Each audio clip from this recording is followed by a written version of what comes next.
Alright, it's customizing live time. So I checked out the Fallout TV show. I thought it was really great. I haven't really played too much Fallout. I grew up with like old PC RPGs like Baldur's Gate and Planescape Torment, but I never actually did give Fallout a shot. And I quite recently tried a little bit of Fallout 2. I enjoyed it well enough, and I should probably get back into it at some point. Onto the matter with this figure. So this is the McFarlane limited edition Ghoul movie maniac figure, aka Cooper Howard, and it's unfortunately kinda a regression from McFarlane. They just went back into doing pre-post statues and calling it action figures, which is just lame, and I don't really like it at all. But I figured I would try to make this an articulated figure, or well, at least I'll take parts from this figure to make an articulated figure. So because McFarlane can't stay consistent with anything, this is actually quite small in comparison to their like DC line, which is like 7.5 inches tall. So I have the pretty much perfect base body. So this is that one character Ben Mendelsohn plays in the MCU. He's a Skrull. I forgot his name. It doesn't really matter. But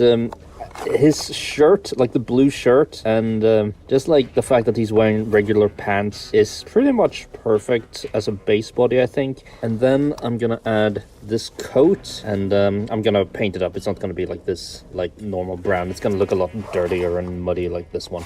And as for shoes, I think I'm gonna settle for these kind of like dress shoes, because they're kinda similar from the Logan figure, or maybe this is actually from that Mr. Negative set.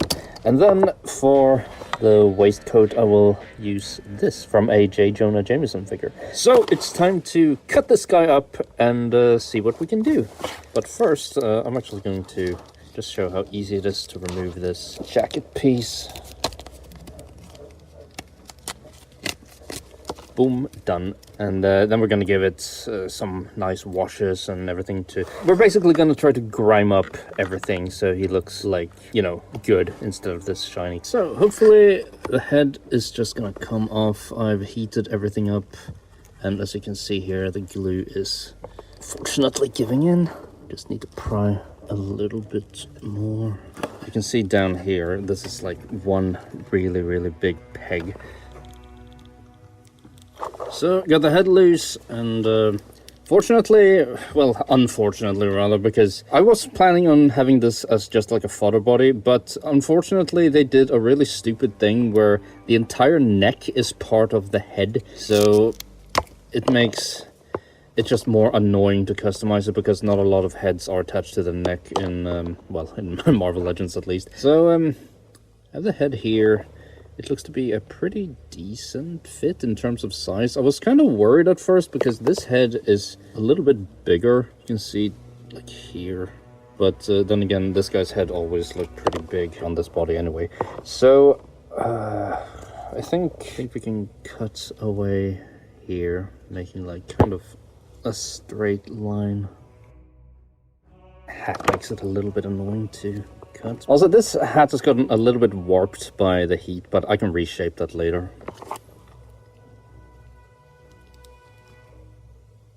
Alright, so it obviously needs to get further down, so I need to remove like a piece here. Oh, this is actually perfect. Sometimes life just smiles. Look how good this looks. Okay, so that's quite a lot of hassle saved, actually. So, now we're gonna go and, I think we're gonna start doing this vest part here.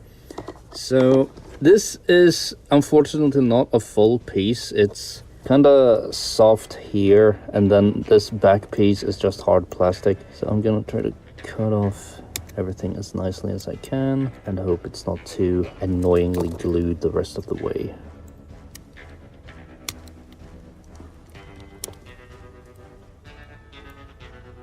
And it doesn't really matter that this piece is going to be like half, because you're not even going to see the sides because of the coat. Maybe this is a little bit big. Yeah, you know what, this is a little bit too big. Let's see. It should be like up here, so I would have to cut away. And I also need to slim down these parts because I don't want them to be too bulky. This moist coat here isn't an actual, like, piece, is it? This ammo belt is sculpted into the entire thing, so I can't just remove this part, unfortunately. I can, however, remove the arms because they're really of no use to us. So a pretty crucial part we have to save here is this, like, big strap going over his chest. And I'm really worried about accidentally mucking it up. So we're gonna do the long method and just take it slow. I'm also just gonna, while I'm at it, pull this entire torso up, because all we're gonna need from this part really are the belts, and those we can hollow out so they actually become sort of pliable, and we can hopefully slip it onto this body here. Also, while we're at it, I do want to try to free this gun. I think, yeah, it seems to be a separate sculpted piece, so unfortunately it's very, very floppy, and it's glued. It's glued in pretty tightly, so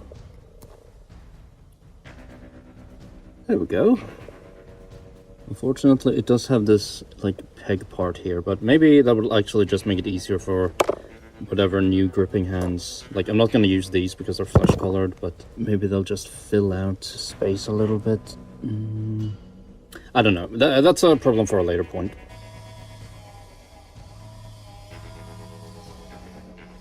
So, starting off with the belt piece, for the most part, we've been kind of grinding away, like, all the plastic around it with a sanding machine. But for the finer work, I have to go in with a knife like this. And even though I went in with a knife, I still managed to muck up this belt right here. But fortunately, this is on the back, so we're not actually going to see it because the coat's going to be in the way. Still, we have to be really careful. So this part here is kind of scary because I'm gonna have to do this part from scratch. I think I'm gonna heat everything up to make everything just a little bit more pliable, and hopefully my knife will go through easier. So everything heated up a little bit more, and hopefully it's gonna take to the knife a lot easier. I'm not really noticing a difference here at all, but well, we tried.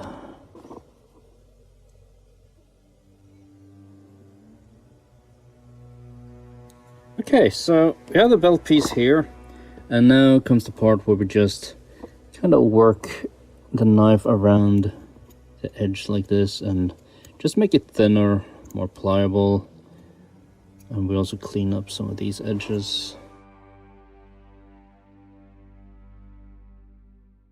So I got these parts loose now, and now I need to get rid of this belt here, and with a little bit of heat it comes off pretty easily, I would hope. It seems like it. I see it plugs in here in the back, so just stretching it over the legs like so. I don't want to cut it off because you never really know when you need, like, a belt like this. Like, even though it already has a buckle that's kind of specialized, then you can just easily get rid of that.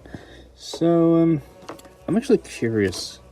The legs just go off like that. I kind of want to put these legs on. I'm not really sure how easy of a swap that's going to be, though. I'm going to heat them up. Heated up legs, moment of truth, and ooh, they just come straight off. Perfect. And the reason why is I don't really like how tight these pants are up here. I think these look a lot more natural, so like so. Perfect. And then, of course, we're gonna have to do a bit of repainting. Probably gonna have to do something about paint job too, but I will deal with that a bit later. I just want to kind of get a little feel on how everything is gonna look. So we're gonna take these off again, and I'm gonna have to heat this up and kind of, like, hopefully manage to stretch everything over. So it's a lot more pliable now. Hopefully it won't break as I force this on. Perfect fit. Look at this, it's absolutely perfect. So, and now we can get the legs on again. Hopefully they're still a bit hot. There we go. I want this to lay a little bit flatter, so cut this piece off here.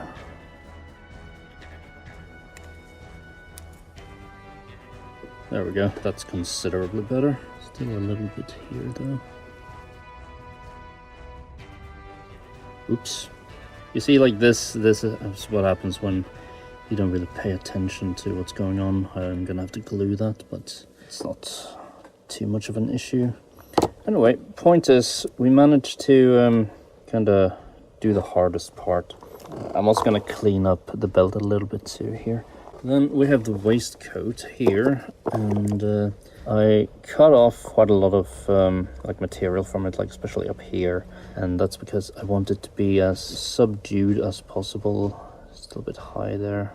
I don't really want to cover up this belt though, that's the thing. So I've settled that the best course of action is simply to cut off a section.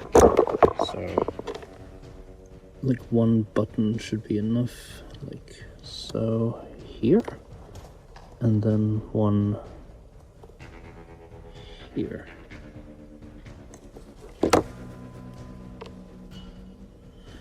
And then I think that's a little bit too long here on the sides, so we're gonna have to do a similar thing here. And note that you're not really gonna see what's going on at the sides anyway because of the coat. Well, at least I hope so. I might be screwing myself over here pretty drastically otherwise.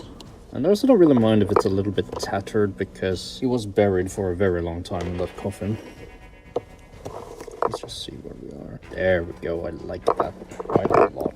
So now, to not impede articulation, we're gonna have to glue this in place. And this part here is annoying me, it's a little bit too long. It's probably a smart idea to start painting everything first before I do anything else, but I want to put everything together first and kind of see where I end up. So we're gonna do the painting last. So we're gonna put some super glue here, and some here on the sides.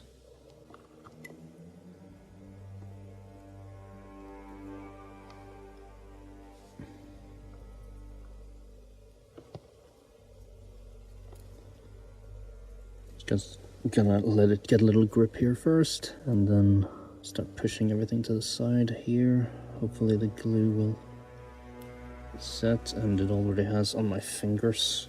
Ow.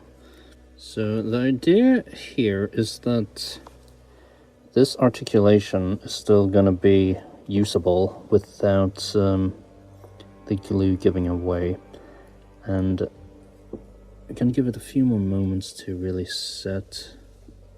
Kind of want to put some glue in there too, but oh well. I mean, up works, down works. Yeah, this works fine. So I did a little test here, and as you can see, this strap is a little bit too small with all this extra bulk. So come on, work with me. So fortunately, because of the nature of like how everything looks, there's a pretty good point where we can hide and extend this belt. So I'm just gonna cut this off here, and I'm gonna put it like down to here. I'm gonna get a little bit of glue here, and then just attach it like so.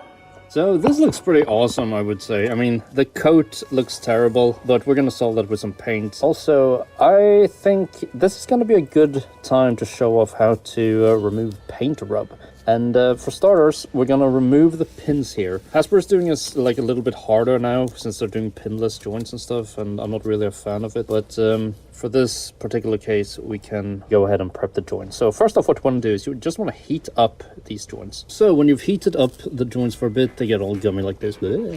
And then you can just either slide them to the side like this and just pull them off like this, or you can use something to push the joints from the side like this.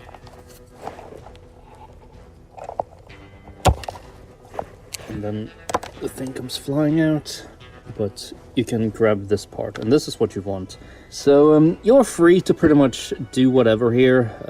Normally I would go in and be a bit more careful with a rotor tool or something, but I'm gonna try something that's gonna save me a little bit of time.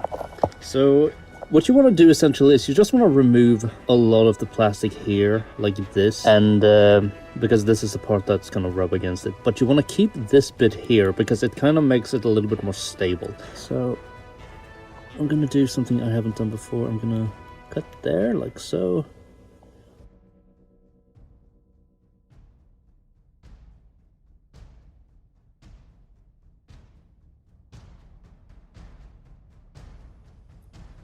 And you can see here what a big difference it is in terms of thickness. Like I mentioned, you can take a slower approach to the entire thing and just sand it and have it look a little bit prettier, but I don't feel like leaving my disc at the moment. So I did a thing here where I just hollowed out here a little bit more. I kind of mucked up this back here, but it doesn't really matter. And it's mainly to get the head a little bit lower because I thought his neck was a little bit long. But I'm also going to take the time to remove this white part here. Alright, so here pretty much is everything completed except the hands, because I'm going to have to find some gloved type of hands. But now we're going to take him apart and we're going to apply some paint. So the pants are gonna be, I think, like a nice gray, and then we're gonna weather up this coat, and then I'm gonna give this blue shirt like a wash of, probably just like a non-oil wash. But first we're gonna do the pants. So looking at reference pictures, it seems to be like a gray with some very minor green in it. So I have this refractive green, and then I got some of this light gray. And we're going to use mostly refractive green, and but we're going to gray it out with a little bit of that light gray. But before we do anything, we're going to take this sandpaper and just give it a nice little rub to give the paint some more grip.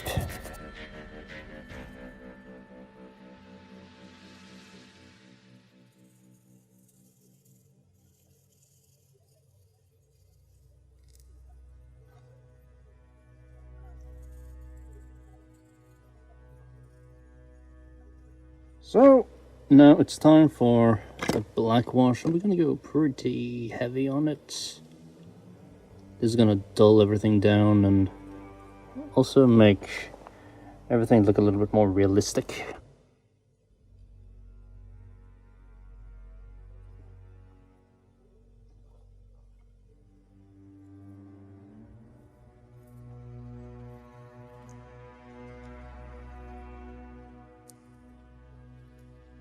So we got a pretty good color here. So now we're gonna do a subtle little dry brush just to brighten up the pants a little bit, add a little bit more of that wonderful definition. It's not gonna be too heavy.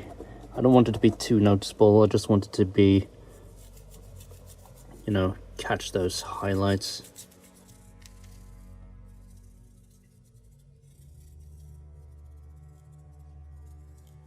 I think those pants are looking mighty fine. Now we're going to do a little dry brush just of some brown, just some flat brown onto the waistcoat.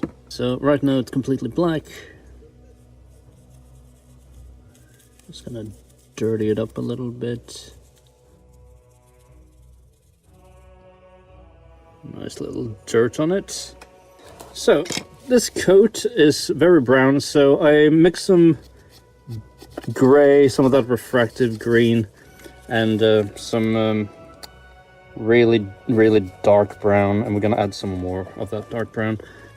And it seems to turn out really gray, but I'm gonna add way more dry brushes of it afterwards. And we're also gonna just dry brush some black on top of it at some point. So we have dirtied up the coat considerably, and now we're just gonna put everything on. Might do a little bit more in terms of paint, but for now, let's just put this on. There's always more weathering to do on a coat like this, but I'm just gonna lighten up. Like, I see what they're doing with the shading in the eye area, but it's a little bit too dark, so I'm just gonna brighten it up a little bit. In the show itself, this skin tone is a little bit more consistent with the rest of everything. I also don't really like how overly shiny everything is.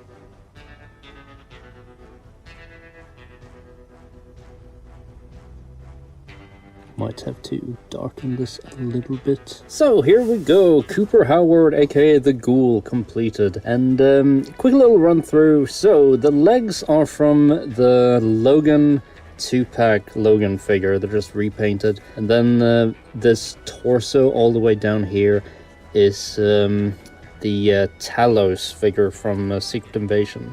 Then the waistcoat here is from J. Jonah Jameson by Toy Biz. Then this part here, and this gun, and the belts are from the McFarlane limited edition Movie Maniac statue. Yeah, so is the head, but the head is also slightly repainted to get rid of, like, the sockets here where the eyes are were like completely red earlier, so I've just kind of toned that down a little bit and made it less shiny.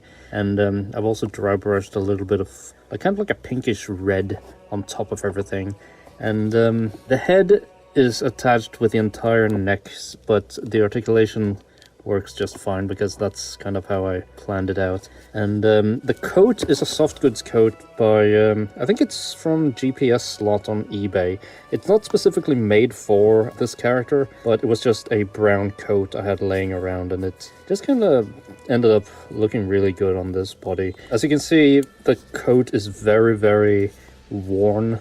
Like, I've dry brushed a whole lot of different colors on top of it to make it not look so plain and brown. Finally, I added some new hands. These hands are from a G.I. Joe classified figure, and they have this wonderful up and down hinge, so you can actually aim the gun properly, because if you have a hinge that goes in and out, it doesn't really help with a gun in the slightest. So you can have cool poses like this. So yeah, Cooper Howard from Fallout. This was like a kind of ambitious project, and I mean, I did have to completely destroy a kind of limited edition figure, but that's not the first time I've done that to get an articulated figure. So yeah, to me this was well above worth it. I think this looks pretty fantastic. So thank you for watching, and hope you enjoyed. Well, I tell you what, boys. Whenever somebody says they're doing one last job, that usually means their heart's not in it. Probably never was.